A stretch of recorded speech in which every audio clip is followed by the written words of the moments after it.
அன்பான உறவுகள் அனைவருக்கும் வணக்கம். இன்று நான் பேசுவது என்னவென்றால், ஒரு மதம் என்பது மனிதனை ரட்சிக்குமா ரட்சிக்காதா என்பது. அதே மாதிரி மதமாற்றம் என்பது தேவையா, மதமாற்றம் தேவையா அல்லது மனமாற்றம் என்பது போதுமா, அதை பற்றி பேச விரும்புகிறேன். நான் ஒரு கிறிஸ்தவ அமைப்பில் இருக்கிறேன். கிறிஸ்து எனக்காக மரித்தார். அவர் ஒருவரே என்னுடைய பாவங்களை சுமந்தார். அவர் ஒருவரே என்னுடைய பாவங்களுக்காய் மரித்தார். அவர் ஒருவரே உண்மையான தேவன் என்று நான் விசுவாசிக்கிறேன், நம்புகிறேன். பொதுவாக கிறிஸ்தவன் அப்படின்னு சொன்னால் இயேசு கிறிஸ்துவாய் வாழ நினைப்பதே வாழ்வதே கிறிஸ்தவன். நாமெல்லாம் மனிதர்கள் 100% நம்ம கிறிஸ்தவராய் மாற முடியாது. ஏன்னா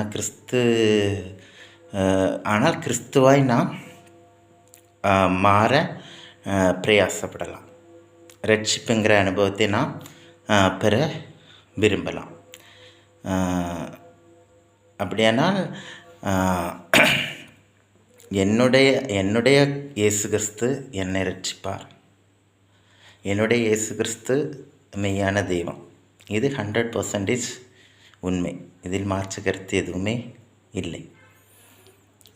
அதே மாதிரி எங்களுக்கு கொடுக்கப்பட்ட ஒரு முக்கியமான கட்டளை என்னவென்றால், நீங்கள் புறஜாதிகளுக்கு சுவிசேஷத்தை பிரசங்கியுங்கள் என்பது ஆகும். அப்போ சுவிசேஷத்தை பிரசங்கிப்பது என்பது ஒரு தலையாய கடமையாக இருக்கிறது. ஆனால் கிறிஸ்தவ ஸ்தாபனங்கள் நிறைய இருக்கிறது. இந்த கிறிஸ்தவ ஸ்தாபனங்கள் கிறிஸ்துவை அறிவிக்கிறார்களா, கிறிஸ்தவம் வளர்கிறதா என்றால் அது ஒரு மிகப்பெரிய கேள்விக்குறியாகவே உள்ளது. ஒரு சிறிய உதாரணத்தை சொல்ல விரும்புகிறேன். ஒரு 5-6 வருஷம் இருக்கும் நினைக்கிறேன், வருஷம் எனக்கு சரியாக தெரியலை. எங்களுடைய கிறிஸ்தவ ஸ்தாபனத்திலே அந்த அமைப்பில் எம்ப்ளாய்மெண்ட் பீரோன்னு ஒன்று இருக்குது. எம்ப்ளாய்மெண்ட் பீரோன்னு ஒன்று சிரிப்பு வருது, புரிஞ்சவங்களுக்கு புரியட்டும். அவங்க என்ன பண்ணுறாங்கன்னா, படித்தவங்கெல்லாம் என்ன பண்ணுறாங்கன்னா, பயோடேட்டாலாம் அங்கே பதித்து அப்ளை பண்ணலான்னு வைங்களாம். அதுக்கு ஒரு 300 ரூபா வாங்குவாங்க. வாங்கி ஒரு இன்டர்வியூ வச்சுருந்தாங்க. அப்போ இன்டர்வியூவில் எனக்கு தெரிஞ்சவங்க ஒருத்தங்க கலந்து கொண்டாங்கன்னு வைங்களேன். அப்போ அவங்க என்ன பண்ணிட்டாங்கன்னா, அந்த முக்கியமான தலைமை பொறுப்பில், அந்த ஸ்தாபனத்தில் முக்கியமான தலைமை பொறுப்பில் இருக்கவர் இன்டர்வியூ வச்சு நடத்துகிறாரு. நீங்கள் செலக்ட் ஆகிட்டீங்க அப்படின்னு சொல்கிறாரு.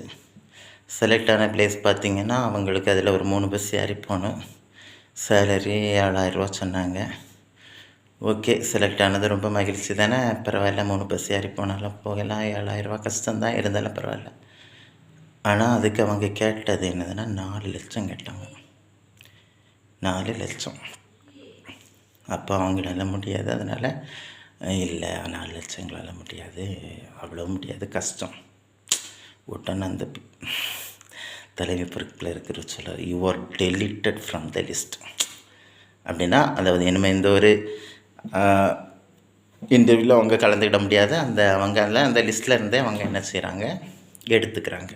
பாருங்கள், ஒரு கிறிஸ்தவ ஸ்தாபனத்தில் இருக்கக்கூடிய ஒரு அநியாயம். பார்த்திங்கன்னா, எங்கள் மதம் என்ன சொல்லுதுன்னா, விதவைகள், திக்கச்சவர்கள், ஒன்றுக்கு திராணி இல்லாதவங்க, இவங்களுக்கெல்லாம் உதவணும்.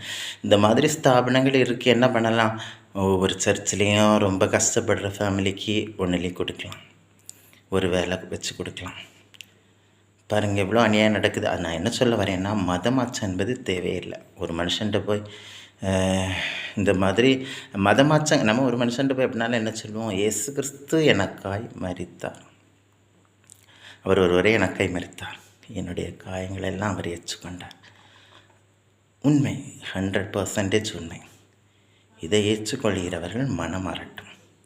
அதுக்காக நம்ம அவனை மதம் மாற்றி ஒரு ஸ்தாபனத்தில் கொண்டு நிப்பாட்டுறது பெரிய தவறு. ஏன்னா ஸ்தாபனம் அப்படி மாறிச்சு, ஒவ்வொரு கிறிஸ்தவ ஸ்தாபனமும் அப்படியாக இருக்கிறது. ஸோ மதமாற்றம் என்பது தேவையில்லை, மனமாற்றமே முக்கியம்.